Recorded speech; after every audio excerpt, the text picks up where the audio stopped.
Breaking news, isang nakakabahalang pangyayari ang naganap habang naka-live si Kapitan Oscar Dodong Bukol Jr.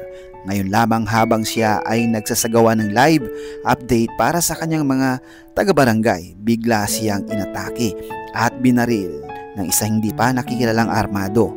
Isang kakaibang pangyayari ang biglang naganap sa simula ng live stream. Makikitang may isang lalaki ang pumasok sa gate at dalawang lalaki naman ang nagbukas ng pinto para rito. Lumapit ang lalaki kay Kap Oscar para isurrender ang isang pitaka na nakita daw niya di umano na may lamang pera at isang ID. Makikita naman sa live stream na maayos na na-interview pa ni Kap Oscar ang lalaki tungkol sa pagkakakita ng wallet. Habang nag-uusap sila, may isang pulang sasakyan na dumaan sa tapat ngunit hindi napansin kung konektado ba ito sa sitwasyon. Pagkalipas ng ilang sandali, bigla na lamang may narinig na putok ng baril. Mabilis na tinamaan si Kap Oscar sa likod habang naka-live ang kamera. Kitang-kita sa video na nakapaglalakad at nakatakbo pa siya.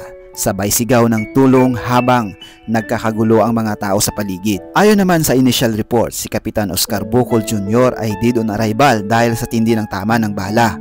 Ngayon maraming netizen at mga nakapanood ng live ang nagtatanong, planado nga ba ang insidente o hindi?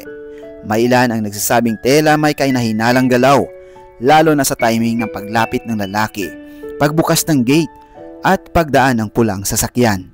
Ngunit sa ngayon, wala pang opisyal na konfirmasyon mula sa otoridad. Sa huli, kayo na ang humusga base sa nakikita niyo sa live stream. Pero isang bagay ang malinaw, isang trahedya ang naganap habang naka-live si Kapitan Oscar Bukol Jr. At kailangan ngayon ng komunidad ang malinaw na sagot at hustisya. Si Kap Oscar ay isang PDP Provincial Chairman ng Davao del Sur. Ang tindi, ang bilis ng pangyayari kasi makikita natin sa live video na kalmado lamang si Kap Dodong habang nagsasalita tungkol sa mga proyekto at isyong pang-komunidad. Nang sa hindi nasahang sandali ay may lalaking mabilis na lumapit para mag-surrender ng pitakang kanyang nakita. So ito't panoorin natin. Sir Biting, diretso. Ang ato ang kaigsuunan na taga-Digos. Naguli ang pitaka na yan nakita. Asan naman yung nakita na, sir? Dito naman nakita sa Senior High Ipit. Senior High Ipit? O, doon sa Senior High. Kaya nato mo kong bagsak kay ako ikuha dito para sa taga 3 de Mayo, gano? Taga 3 de Mayo niya.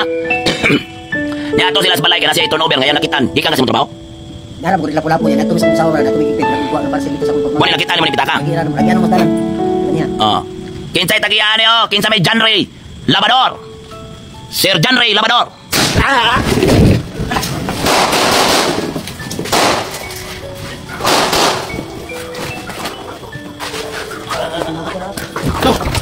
Tabak! Tabak!